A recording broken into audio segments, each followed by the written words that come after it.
Hey everyone, Soundwave 884 here. In this review, take a look at these two new Funko Pops from the 40th anniversary for Transformers. We have Astrotrain and Blaster. These are more or less modeled after how the toys are represented.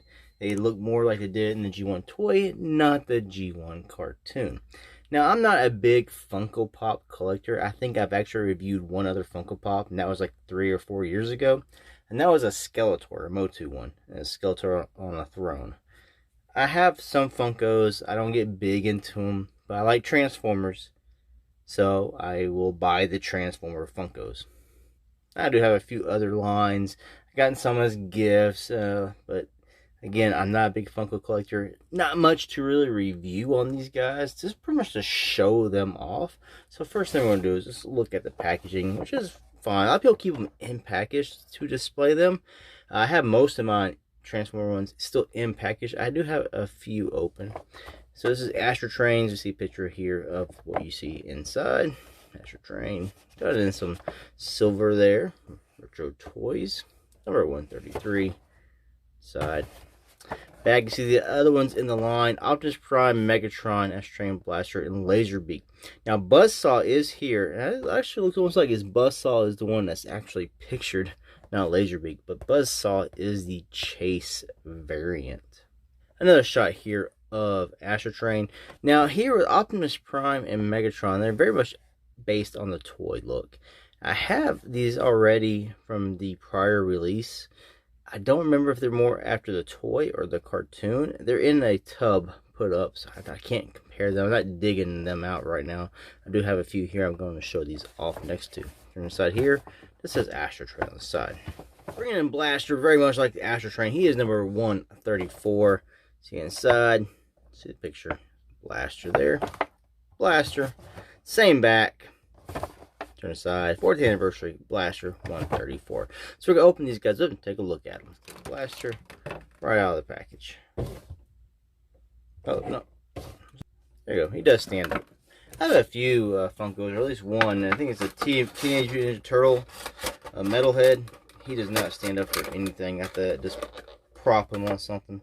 He doesn't even have peg holes like in the bottom of his feet like some do for stands. He doesn't have that. So here is Blaster. They're not bobbleheads. Some of these are bobbleheads. I don't know if you can turn the heads. It gives resistance. I'm not putting too much pressure there. Big, bright yellow eyes. Red paint. Silver paint here. Go down here. Black, yellow. Autobot insignia. Very much off toy, but hold up. Should he have the other thing?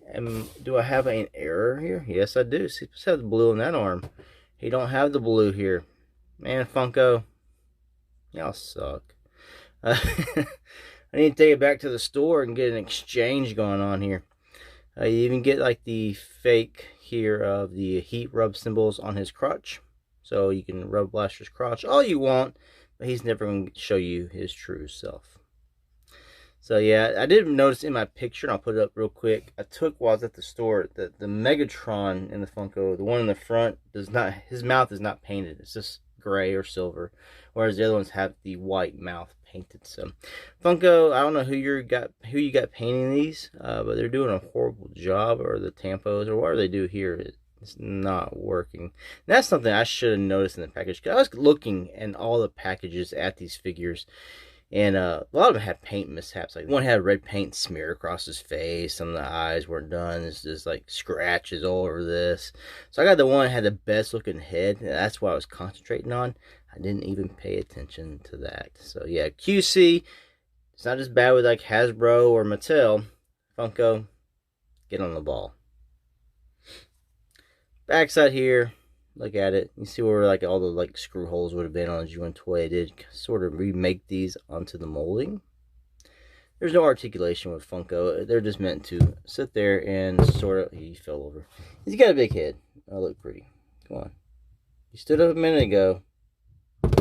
Oh, you're going to be a punk now. Big head. There we go. Gotta stand up. And here is a Soundwave next to Blaster. So you have the little Soundwave. There you go. Alright, with Astrotrain out of the package, the red paint here. You also have yellow eye bands here. See, a little bit of the yellow paint came below, but I noticed that a lot of Funkos, the paint's not always the best. The application for the paint is sort of sloppy on a lot of them. A lot of purple on the back, which you don't really notice on the front here. To the back side. Very much like the G1 toy. You got the folded pieces on the side here. Make sure there's nothing missing. He's got that there. He's got it here. He looks pretty good at both on both sides. Yes, yes. Again, he has a little fake rub symbol. Just black paint there. So again, he'll never show you his true self. But it looks really good. I mean, they're Funkos. They're little niche products, collectibles. They're going pretty much the way of the Thai Beanie Babies, where they're losing a lot of their value. I've got Grimlock here, so I'll just show you with Grimlock. We'll just go ahead and bring Soundwave back in. And we'll slide back in Blaster. He's going to fall. No, he stood up. Yay. I do have that one toy store in town, Replay Toys. You can do trade-ins and stuff, and they will give you store credit. It used to actually give you cash for things, so they got to where they just give you store credit, which you actually get more in store credit than you would in cash.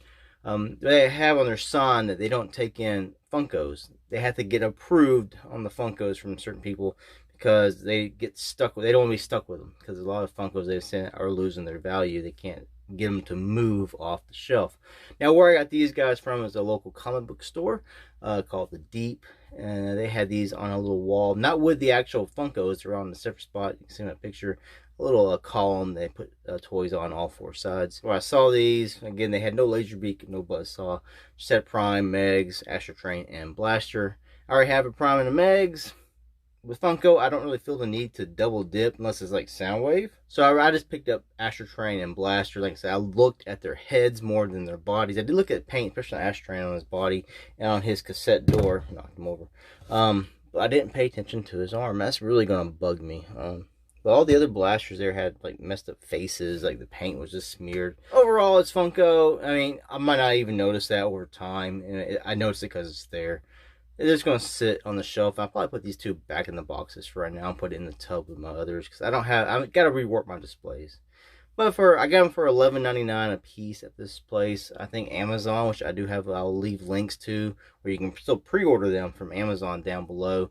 They're $12.99 on Amazon. And they have them coming out, I believe, sometime in July. So I was actually surprised to see these in the comic book store. I wasn't even paying attention. I walked right past this, and as my youngest daughter started looking at stuff, I looked up, saw them, I was like, oh shit. So and like I didn't buy them then. We left. I came back 2 days later, and I was like, well, I'll go ahead and grab them since they're there. So I did. Again, it's Funko. It's not for everybody. It's Transformers that don't transform. I know a lot of people hate that crap. Anyway, thanks for watching this quick review. Till the next one. Peace out.